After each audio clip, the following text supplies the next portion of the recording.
نحمده ونصلي ونسلم على رسوله الكريم أما بعد فأعوذ بالله من الشيطان الرجيم بسم الله الرحمن الرحيم كيف تكفرون بالله وكنتم أمواتا فأحياكم ثم يميتكم ثم يحييكم ثم إليه ترجعون صدق الله العلي العظيم کیف تکفرون باللہ، بھلا تم کیوں کر خدا کے منکر ہو گئے. وکنتم امواتا فاحیاکم، حالانکہ تم مردہ تھے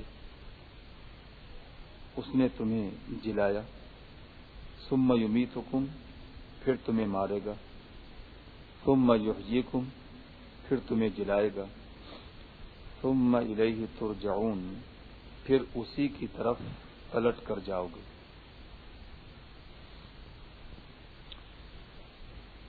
اس سے پہلے اللہ رب العزت نے اپنی وحدانیت اور اپنے رسول کی نبوت و رسالت اور ایمان کے بارے میں بڑی تفصیل کے ساتھ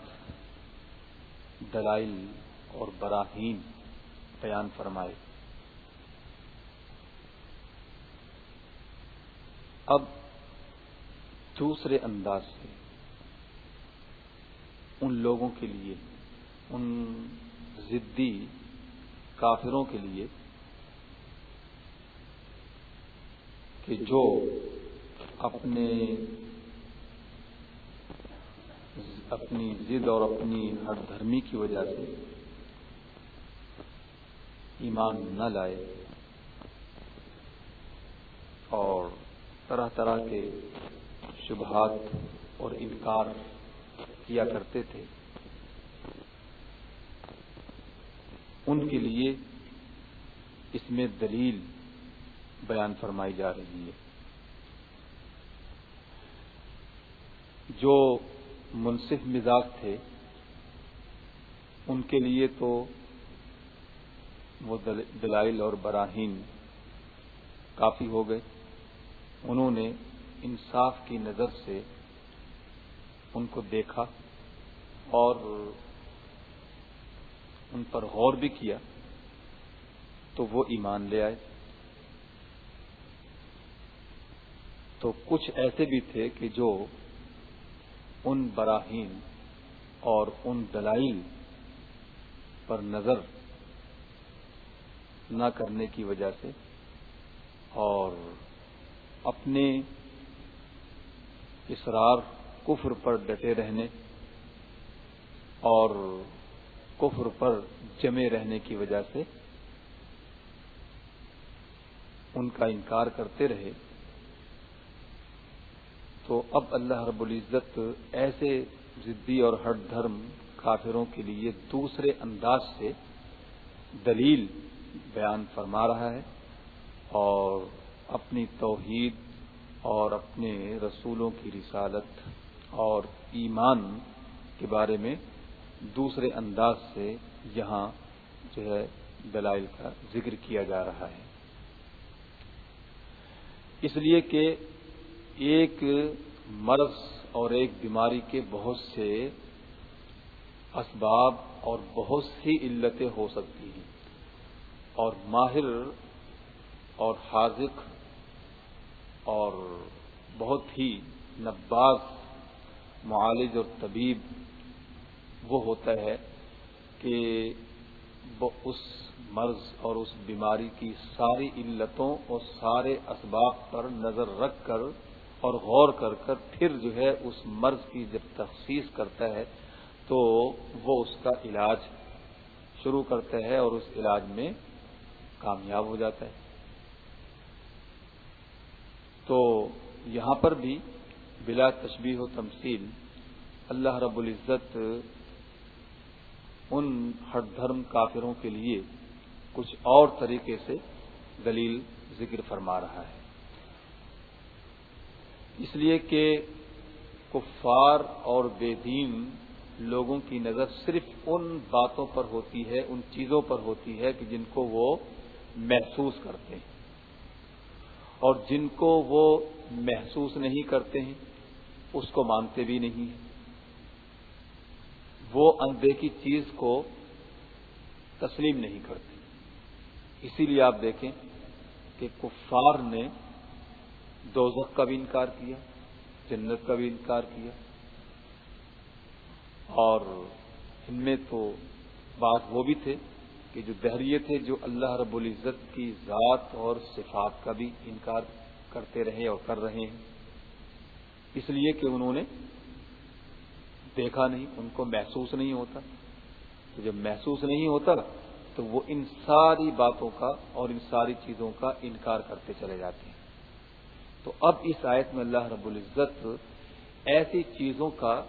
ذکر فرما رہا ہے کہ جو ان کو محسوس بھی ہوتی ہے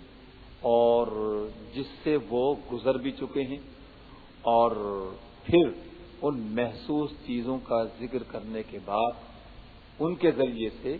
ان چیزوں کو ثابت فرما رہا ہے جس کا وہ انکار کرتے ہیں۔ تو اس آیت میں اللہ رب العزت نے فرمایا کہ کیف تکفرون باللہ، تم کیوں کر اس ذات باری تعالی کے منکر ہو سکتے ہو۔ تو اس آیت میں اللہ رب العزت نے اپنی نعمتوں کا اور اپنی رحمتوں کا اور ان باتوں کا کہ جس سے انسان دوچار ہوا، جو انسان کو ان سے جو ہے گزرنا پڑا، اور اس کو جو ہے یہ بتلایا جا رہا ہے کہ ذرا تم غور کرو۔ اگر تم غور کرو گے اپنی حالت پر تو تم اللہ کا انکار نہیں کر سکتے ہو، اس کی ذات و صفات کے تم منکر نہیں ہو سکتے ہو۔ اگر تم اپنی حالت پر غور کرو تو انکار کر ہی نہیں سکتے، اور کیسے انکار کر سکتے ہو؟ وَكُنْتُمْ أَمْوَاتًا فَأَحْيَاكُمْ، کہ تم مردہ تھے پھر تمہیں زندہ کیا۔ تو یہاں جو ہے مردے سے مراد یہ ہے کہ جب انسان کا وجود بھی نہیں تھا، وہ موجود بھی نہیں تھا، اور پھر اس پر اس حالت میں کتنے مراحل گزرے ہیں، اس پر بھی اگر غور کیا جائے تو ایک ایک بات جو ہے وہ معلوم ہوتی ہے، اور اس سے یہ ثابت ہوتا ہے کہ یہی انسان سبزے کی صورت میں بھی تھا کہ سبزہ اگا، اس سے دانہ پیدا ہوا۔ مثال کے طور پر گندم کو لے لیجئے کہ پہلے جو ہے ایک جو ہے سبزہ ہی ہوتا ہے، یہ ایک پودا ہی ہوتا ہے، پھر اس سے دانہ بنتا ہے، دانہ بن کر پھر جو ہے وہ گیہوں کی شکل اختیار کر جاتا ہے، پھر جو ہے وہ پستا ہے، چکی میں اس کو ڈالا جاتا ہے، آٹا بن کر نکلتا ہے، پھر وہ جو ہے غذا بنتا ہے، وہ پھر اسی انسان کے جو اصل ہے، اس انسان کی جو اصل ہے اس کی وہ غذا بنتا ہے، معدے میں پہنچتا ہے، معدے میں پہنچ کر پھر جو ہے وہ خون کی صورت میں تبدیل ہوتا ہے، خون سے پھر جو ہے وہ نطفہ بنتا ہے، نطفہ بننے کے بعد پھر کہیں جا کر جو ہے وہ مادر شکم میں قرار پاتا ہے، پھر اس میں بھی کیسی عجیب و غریب حالت اس پر گزرتی ہے، اور پھر اس کے بعد جو ہے پھر وہ اس دنیا میں قدم رکھتا ہے، تو پھر بھی اس پر کتنی حالتیں گزرتی ہیں کہ وہ کچھ نہیں جانتا تھا، پھر وہ جاننے لگا، پھر جو ہے اس پر کتنی حالتیں آئیں، بچپنا گزرا، پھر جو ہے جوانی آئی، جوانی گزری، پھر جو ہے وہ ان مختلف مراحل سے ہوتے ہوئے بڑھاپے میں پہنچا، پھر بڑھاپے کے بعد جو ہے پھر جو ہے وہ راہی اللہ ہو جاتا ہے، اور اس میں بھی جو ہے کتنی عجیب و غریب حالت اس کی ہوتی ہے کہ بچپنا گزرتا ہے، جوانی آتی ہے، پھر جوانی گزر جاتی ہے، اور پھر بڑھاپا آ جاتا ہے۔ تو اگر غور کریں تو انسان کی یہ حالت ہی یہ بتلا رہی ہے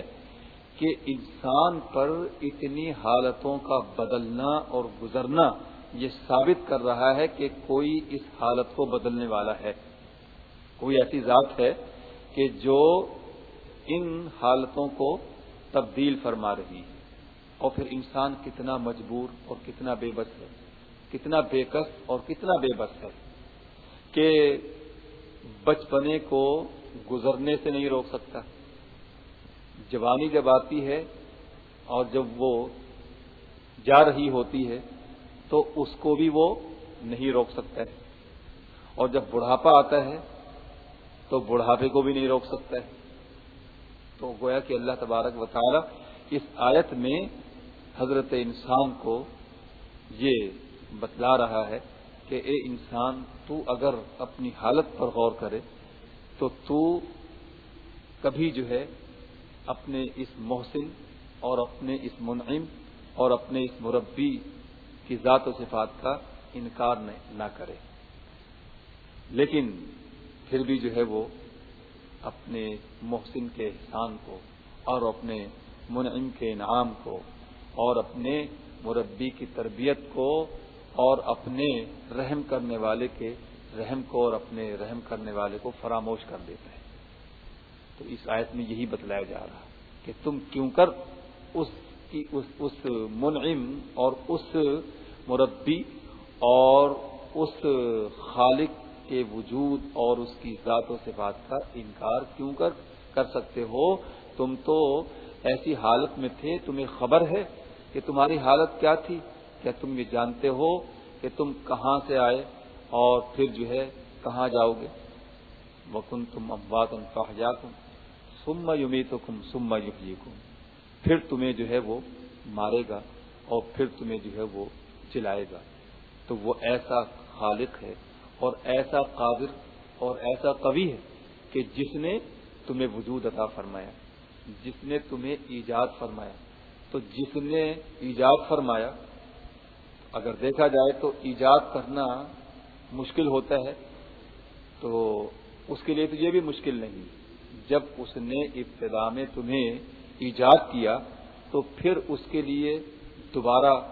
تمہارا جلا دینا اور تمہارا زندہ کر دینا اس کے لیے کیوں کر مشکل ہو سکتا ہے؟ نہ اس کے لیے ابتداءً تمہاری ایجاد مشکل اور نہ اس کے لیے تمہیں موت عطا فرمانے کے بعد دوبارہ زندہ کرنا اور دوبارہ جو ہے زندگی عطا فرمانا,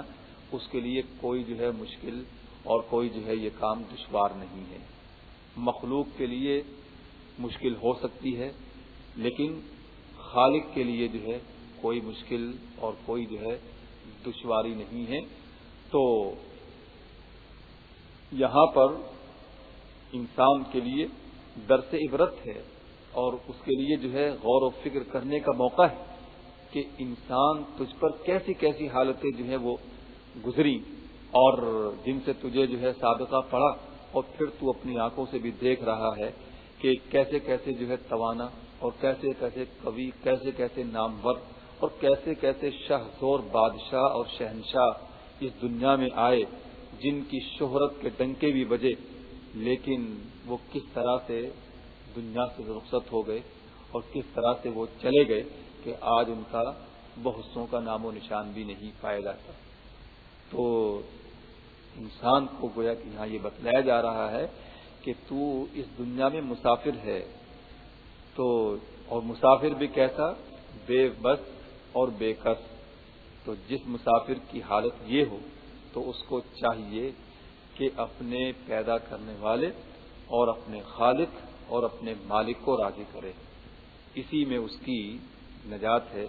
اور اسی میں اس کی فلاح بھی ہے. اس آیت سے عذاب قبر بھی ثابت ہوا, اور وہ اس طرح کہ وَكُنْتُمْ أَمْوَاتًا فَأَحْيَاكُمْ ثُمَّ يُمِيتُكُمْ ثُمَّ يُحْيِيكُمْ, پھر تمہیں مارے گا اور پھر تمہیں جو ہے زندگی عطا فرمائے گا. تو یہ زندگی کون سی ہوگی؟ مرنے کے بعد جو قبر میں انسان کو حاصل ہوتی ہے, جسے برزخ کہا جاتا ہے. اس زندگی سے مراد برزخی زندگی ہے, اور قبر سے مراد یہ بھی نہیں لینی چاہیے جیسا کہ عام طور پر ہمارے ذہنوں میں موجود ہے کہ ہم قبر اس کو سمجھتے ہیں کہ جو زمین میں کھو دی جاتی ہے اور گڑھا جو ہے بنایا جاتا ہے. قبر سے مراد یہ نہیں ہے. بلکہ قبر سے مراد جو ہے وہ ہے کہ جو انسان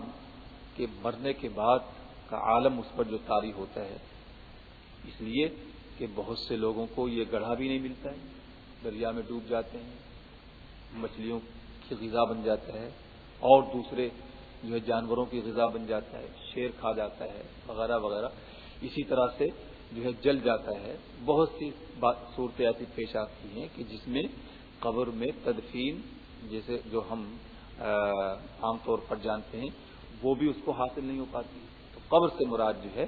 برزخی زندگی ہے۔ اس کے بعد پھر اللہ تبارک و تعالی جو ہے قیامت میں اٹھائے گا۔ دوسری آیت سے بھی یہ ثابت ہے، جیسے کہ اللہ تعالیٰ نے قرآن کریم میں دوسرے مقام پر ارشاد فرمایا، یثبت اللہ الذین آمنوا بالقول الثابت فی الحیات الدنیا وفی الآخرہ۔ اللہ وہ ہے کہ جو اہل ایمان کو دنیاوی زندگی میں اور برزخی زندگی میں کلمہ طیبہ پر ثابت رکھتا ہے۔ یعنی دنیا میں مسلمان کو آلام اور تکالیف کے مراحل سے کیوں نہ گزرنا پڑے، وہ اس حالت میں بھی کلمہ طیبہ پر ثابت رہتا ہے، اور قبر میں منکر نکیرین کے سوال و جواب کے موقع پر بھی کلمہ طیبہ پر قائم رہتا ہے۔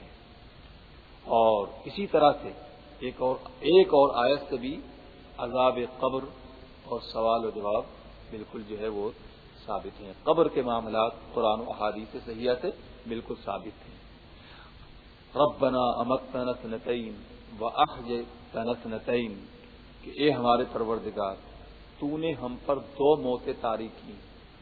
واحییتنا اثنتین، اور تو نے ہم پر دو ہی زندگی طاری کی۔ تو وہ دو موتیں اور دو زندگیاں نئی کون سی ہیں؟ وہ حشر سے پہلے ہی کی زندگیاں ہیں، کیونکہ یہاں پر جو لفظ اور جو صیغہ استعمال ہوا ہے وہ ماضی کا ہے، گزرے ہوئے زمانے کا ہے۔ تو پتہ یہ چلا کہ حشر سے پہلے انسان پر دو موتیں اور دو ہی زندگیاں جو ہیں وہ طاری ہوئی ہیں، اور یہاں آخرت سے مراد حشر کی زندگی نہیں ہے، بلکہ ایک زندگی جو ہے وہ دنیا کی زندگی ہے، اور دوسری زندگی جو ہے وہ قبر کی زندگی ہے، جسے برزخی زندگی کہا جاتا ہے۔ تو یہ دونوں زندگیاں وہ ہیں کہ جو حشر سے پہلے جو ہے طاری ہوئی، اور اس سے عذاب قبر کا حق ہونا، اور اس سے قبر میں سوال و جواب وغیرہ جو بھی معاملات ہیں وہ سب کے سب جو ہیں ثابت ہو رہے ہیں۔ اس سے اس فرقے باطلہ کی بھی تردید ہو گئی کہ جو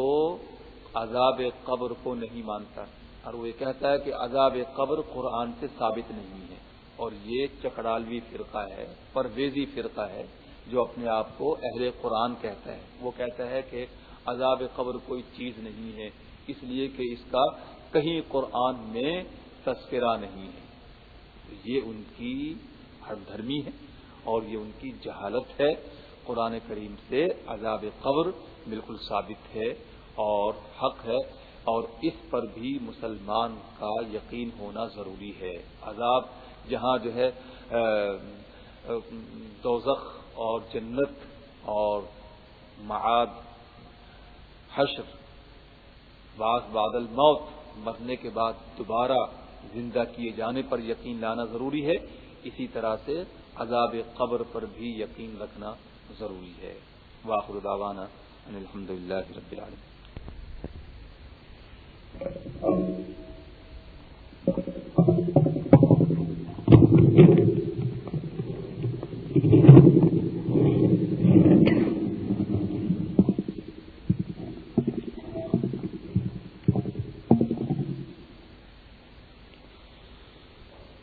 نحمده ونصلي ونسلم على رسوله الكريم،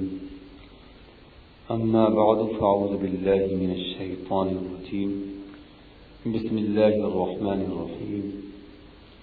هو الذي خلق لكم ما في الأرض جميعا ثم استوى إلى السماء فسواهن 7 سماوات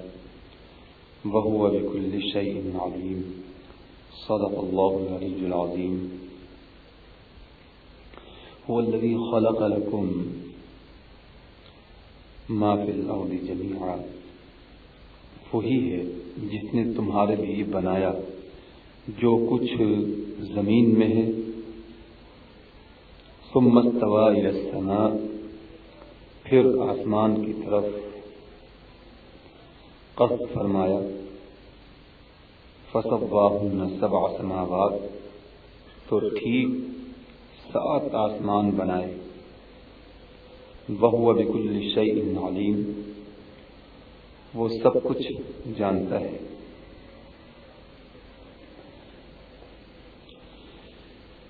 اس آیت میں اللہ تبارک و تعالی نے انسان کو جو خارجی نعمتیں عطا فرمائی ہیں ان کا ذکر ہے، اور اس سے پہلے جو آیت تھی اس میں انسان کی اندرونی نعمتوں کا ذکر فرمایا تھا، لہذا اس آیت کا اس سے پہلی والی آیت سے یہ ربط اور تعلق معلوم ہوا کہ پہلی والی آیت میں تو انسان کی اپنی اندرونی نعمتوں کا ذکر ہے، اور اس میں جو ہے خارجی اور بیرونی نعمتوں کا ذکر ہے، اور یہ بھی کہا جا سکتا ہے کہ اس سے پہلی آیت میں انسان کے وجود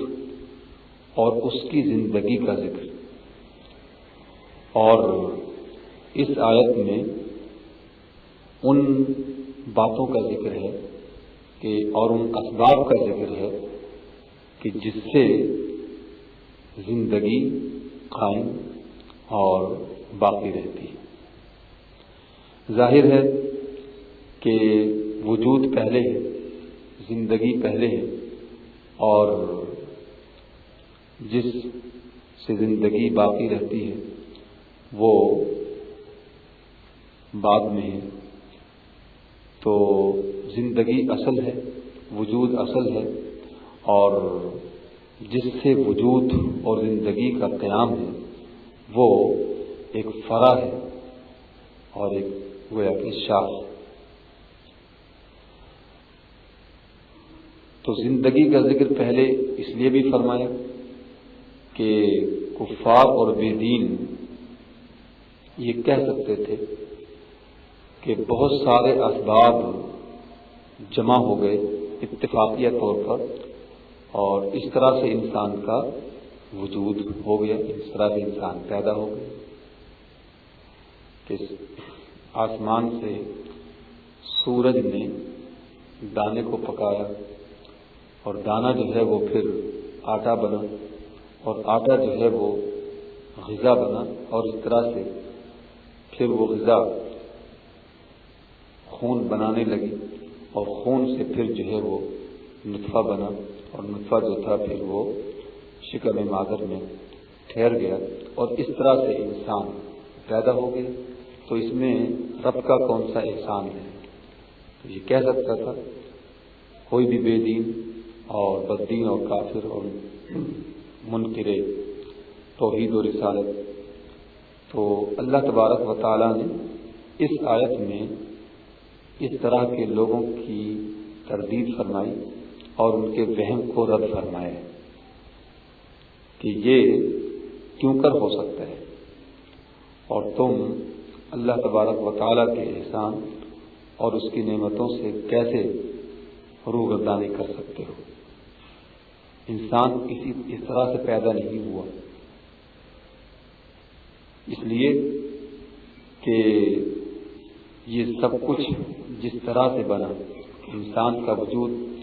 جس طرح سے موجود ہوا، وہ سب ذات باری تبارک و تعالی ہی کی تخلیق اور اسی کے پیدا کرنے سے اس طرح سے انسان کو وجود عطا ہوا ہے۔ کیونکہ یہ ساری باتیں دیکھ بھی لی جائیں اور ان پر اگر نظر بھی کی جائے تو یہی ثابت ہوگا کہ سورج کیسے بنا، سورج نے دانے کو کیوں کر پکایا، اس کے اندر یہ تاثیر کس نے پیدا کی، اور پھر یہ اسباب کیسے پیدا ہوئے اور ان اسباب کا اجتماع کیسے ہوا. تو بات یہیں پر جا کر ختم ہوگی کہ یہ سارے اسباب اور یہ ساری تاثیر اور یہ سارا اثر اللہ تبارک و تعالی ہی کا پیدا کیا ہوا ہے، وہی مؤثر حقیقی ہے اور اسی کی طرف سے یہ تمام وجود ہوا. تو یہ سب اللہ ہی کا احسان ہے. خلاصہ کلام یہ ہے کہ اللہ تبارک و تعالی نے یہاں پر انسان کی زندگی کو جو باقی رکھنے والی چیزیں ہیں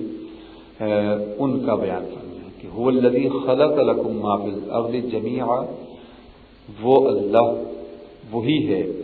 جس نے تمہارے لیے جو کچھ زمین میں ہے یہ سب اسی نے پیدا فرمایا. تو پتہ یہ چلا کہ ہماری ساری نعمتیں کہ جو ہم اپنی زندگی جن سے باقی رکھتے ہیں وہ سب زمین میں ہے اور یہ سب ہمارے نفع کے لیے اللہ تبارک و تعالیٰ نے پیدا فرمایا. اور پھر زمین کی ساری نعمتیں بغیر آسمان کے موجود نہیں ہو سکتی. تو اس لیے اللہ تبارک و تعالیٰ نے آسمان بھی بنائے اور پھر ایک آسمان سے زمین کی نعمتیں موجود نہیں ہو سکتی تھی تو 2 3 نہیں بلکہ پورے 7 آسمان بنائے. اور زمین اور آسمان یہ جب تک اپنے اندر تعلق پیدا نہ کرتے، زمین کا تعلق آسمان سے جب تک نہ ہوتا تو اس وقت تک زمین بھی یہ نعمتیں نہیں ظاہر کر سکتی تھی اور یہ زمین یہ نعمتیں پیدا نہیں کر سکتی تھی. تو اللہ تبارک و تعالیٰ ہی کے کرم سے آسمان کا تعلق زمین سے ہوا. تو اس طرح سے پھر حضرت انسان کا رزق اور یہ انسان کے کام آنے والی ساری چیزیں، ساری نعمتیں اس طرح سے پھر زمین میں پیدا ہوئی. تو پتہ یہ چلا کہ ساری چیزیں انسان کے لیے بنائی. خلق لکم ما فی الارض، جو کچھ زمین میں ہے وہ سب انسان تمہارے نفع کے لیے پیدا کیا گیا اور بنایا گیا. تو اب آپ جانتے ہیں کہ جب یہ ساری چیزیں انسان کے لیے بنی ہیں اور انسان کی ضروریات سے متعلق ہیں اور انسان کی ساری ضروریات انہی سے پوری ہوتی ہیں، تو جو چیز ضرورت کی ہوتی ہے پہلے اس کا سامان تیار کیا جاتا ہے. مثال کے طور پر جب کہیں جلسہ کیا جاتا ہے تو اس کے لیے پہلے سے دریاں بچھائی جاتی ہیں، اسٹیج تیار کیا جاتا ہے، کرسیاں لگائی جاتی ہیں اور پھر اس کے بعد لوگ جمع ہونا شروع ہوتے ہیں. تو جلسے واعظ اور تقریر کا جلسہ جب اس طرح سے ہوتا ہے تو اس میں یہ سارے انتظامات پہلے مکمل ہوتے ہیں. اس کے بعد پھر کہیں واعظ اور مقرر وہ آتا ہے. یہ نہیں ہوتا کہ پہلے مقرر پہنچ جائے اور واعظ وہاں پہنچ جائے، اس کے بعد پھر جناب دریاں آئیں اور جناب کرسیاں لگیں اور وہ وہاں پر لوگ آنا شروع ہوں. نہیں، بلکہ جو چیز ضروریات سے ہوتی ہیں ان کا وجود پہلے ہوتا ہے، وہ پہلے مہیا کی جاتی ہے. تو آپ دیکھ لیں کہ انسان وہ پیچھے بھیجا گیا اور انسان کی جو ضروریات کی اشیاء تھی وہ اللہ تبارک و تعالیٰ نے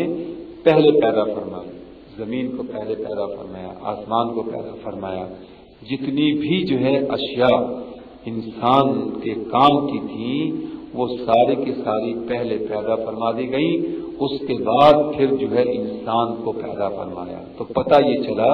کہ یہ ساری چیزیں انسان کی خادم ہیں اور انسان جو ہے وہ بادشاہ ہے، تو انسان ان کے بغیر باقی نہیں رہ سکتا۔ تو اور یہ چیزیں جو انسان کے لیے پیدا فرمائی یہ انسان کے بغیر رہ سکتی ہیں، اگر انسان نہ ہو تو ان چیزوں کا کوئی نقصان نہیں، لیکن اگر یہ چیزیں نہ ہوں تو انسان ہی کا نقصان ہے۔ تو انسان بادشاہ ہے، انسان جو ہے وہ شہنشاہ ہے، اور یہ ساری کائنات کی چیزیں جو ہیں وہ انسان کی خادم ہیں۔ تو جس طرح سے کہ بادشاہ خادم کے بغیر نہیں رہ سکتا، لیکن خادم جو ہے بغیر آقا کے اور بغیر جو ہے وہ بادشاہ کے باقی رہ سکتا ہے۔ تو اس طرح سے اللہ تبارک و تعالیٰ نے انسان کی زندگی کی بقا کے لیے یہ ساری نعمتیں پیدا فرمائی، تو پتہ چلا کہ یہ ساری نعمتیں انسان کے لیے پیدا ہوئی ہیں، انسان جو ہے وہ ان کے لیے پیدا نہیں ہوا ہے، بلکہ انسان کی تخلیق کا مقصد جو ہے وہ کچھ اور ہے، جیسا کہ اللہ تبارک و تعالیٰ نے دوسرے مقام پر قرآن کریم میں ارشاد فرمایا کہ وما خلقت الجن والانس الا لیعبدون، کہ میں نے نہیں پیدا کیا جن اور انس یعنی جنات اور انسانوں کو الا لیعبدون، مگر اس لیے پیدا کیا کہ وہ میری عبادت کرے۔ تو انسان جو ہے وہ اللہ تبارک و تعالیٰ کی بندگی اور انسان اللہ تبارک و تعالیٰ کی عبادت کے لیے پیدا ہوا ہے، لیکن یہاں معاملہ اس کے برعکس ہو گیا ہے۔ تو آپ دیکھیے کہ جب یہ ساری چیزیں انسان کے لیے پیدا فرمائیں تو اس سے یہ بات صاف طور پر معلوم ہوئی کہ انسان ایک واحد ایسی مخلوق ہے کہ جو ساری چیزوں سے نفع حاصل کرتا ہے، برعکس اس کے دوسری مخلوق کے کہ فرشتے جو ہیں وہ کھانے پینے سے بے نیاز ہیں، جنات جو ہیں وہ رہائش مکانات جیسی چیزوں سے بالکل دور ہیں، ان کو ان کی ضرورت نہیں، اور پھر انسان جو ہے کس طرح سے جو ہے وہ ساری چیزوں سے منتفع ہو رہا ہے، نفع حاصل کر رہا ہے، اور اس کے کتنے طریقے ہیں۔ تو اگر آپ دیکھیں تو لباس ہی کو لے لیں آپ، کہ انسان کا جو لباس ہے وہ کتنی اقسام پر مشتمل ہے، اور کن کن چیزوں سے اور کیسا کیسا جو ہے وہ لباس تیار کرتا ہے۔ مکانات کو آپ لے لیں تو کس طرح کے مکانات جو ہے وہ انسان تیار کر رہا ہے اور ان سے نفع اٹھا رہا ہے، اور غذا کی طرف جائیں آپ تو سینکڑوں ہزاروں اقسام جو ہے جناب غذا کی ہیں۔ تو انسان اس طرح سے جو ہے وہ ان تمام اشیاء سے اور ان تمام چیزوں سے منتفع ہو رہا ہے۔ تو یہ بات یہاں سے ظاہر ہوئی، اور دوسری چیز یہ بھی معلوم ہوئی کہ آسمان کا وجود ہے، آسمان وجود رکھتے ہیں، تو اور آسمانوں کا وجود جو ہے جہاں قرآن کریم کی اس آیت سے ثابت ہو رہا ہے، مذہب اسلام کے اور دین اسلام کے علاوہ اور بھی جتنے مذاہب ہیں، خواہ وہ الہامی مذاہب ہوں یا غیر الہامی مذاہب، ان سب میں اور ان کی جو کتابیں ہیں ان سب میں یہ بات جو ہے بتلائی گئی ہے، اور ان کتابوں سے یہ بالکل ثابت ہے کہ آسمان کا وجود ہے۔ تو اب وہ لوگ کہ جو فلسفی ذہن رکھتے ہیں، اور خاص طور پر جو ہے یورپ، اب وہاں جو ہے یہ عقیدہ پھیلایا گیا کہ آسمان کا کوئی وجود نہیں ہے، آسمان جو ہے وہ تو صرف ایک جو ہے نظر کا نام ہے، تحت نظر جو بھی چیز ہے اس کو آسمان کہتے ہیں، ویسے آسمان کا اپنا وجود نہیں ہے۔ یہ بالکل بات لغو اور بالکل غلط اور باطل ہے۔ اور جس زمانے میں یہ نظریہ پیش کیا گیا تھا، ایک فلسفی گزرا ہے بے وقوف فیثاغورس، اس نے یہ نظریہ پیش کیا تھا، اور اس زمانے کے جو فلاسفہ تھے انہوں نے خود جو ہے اس قول کو دیوانوں اور پاگلوں کی بات سے تشبیہ دی تھی کہ یہ کسی دیوانے اور کسی پاگل کا قول ہے کہ جو اس طرح کا جو ہے وہ نظریہ پیش کر رہا ہے کہ آسمانوں کا وجود نہیں ہے، کہ آسمان جو ہے وہ تو تحت نظر کا نام ہے. تو یہ بالکل جو ہے قرآن اور حدیث کے خلاف بات ہے. قرآن اور حدیث سے یہی ثابت ہے کہ آسمان کا وجود ہے اور یہ ستارے جو ہیں بالکل آسمان میں موجود ہیں. اور اسی بات کو اسی بے وقوف اور یورپی فلسفیوں کی اور سائنسدانوں کی بات کو کچھ جو ہے ہندوستانی فیشنی قسم کے مسلمانوں نے بھی جو اپنا لی اور جناب جو ہے انہوں نے جنت اور دوزخ سے متعلق جو آیات ہیں ان میں جو ہے وہ تعبیر کر ڈالی کہ جنت اور دوزخ جو ہے یہ کوئی چیز نہیں ہے، یہ تو جو ہے نیکی اور بدی کی قوتوں کا نام ہے. اس طرح کا جو ہے وہ نظریہ پیش کر دیا اور اپنے آپ کو وہ مسلمان بھی کہلاتے. اور دیکھیے ان کا یہ نظریہ قرآن اور حدیث سے کیسے متصادم. قرآن تو فرما رہا ہے کہ فسواہن سبع سماوات، اللہ تبارک و تعالیٰ نے جو ہے پھر 7 آسمان جو ہے وہ بنائے اور ان کا استوا فرمایا، ان کا قصد فرمایا. تو قرآن تو یہ فرما رہا ہے کہ آسمان اور جس طرح سے زمین کو اللہ تعالیٰ نے پیدا فرمایا اسی طرح سے آسمان کو بھی پیدا فرمایا. تو آسمان بھی مخلوق، آسمان کا وجود ہے، اس سے انکار نہیں کیا جا سکتا. تو اب آپ دیکھیں کہ زمین اپنی نعمتوں میں اور اپنی ان تمام چیزوں کے پیدا کرنے میں آسمان کی محتاج ہے. اور آسمان جو ہے کتنا زمین سے دور ہے، آسمان اور زمین کے درمیان کتنی مسافت ہے، آسمان اور زمین کے درمیان کتنا فاصلہ ہے. اتنے فاصلے اور اتنی مسافت پر آسمان کے ہونے کے باوجود آسمان زمین کو اپنا فیض پہنچا رہا ہے. تو اگر سرکار دو عالم صلی اللہ تعالی علیہ وسلم مدینہ منورہ میں رہ کر کائنات کو اور عالم کو اپنی رحمت سے فیض پہنچائے تو اس میں تعجب کی کون سی بات ہے. تو یہ ایک حقیقت ہے. تو آسمان کتنی ہی دور پر ہو اور کتنی ہی مسافت پر کیوں نہ ہو، لیکن زمین جو ہے وہ اس سے فیض حاصل کر رہی ہے. اور زمین جو ہے وہ آسمان سے بے پرواہ نہیں ہو سکتی. اسی طرح سے جو ہے کوئی امتی سرکار دو عالم صلی اللہ تعالی علیہ وسلم سے بے نیاز نہیں ہو سکتا. اللہ تبارک و تعالی ہم سب کو سمجھ کی توفیق عنایت فرمائے. وآخر دعوانا الحمدللہ.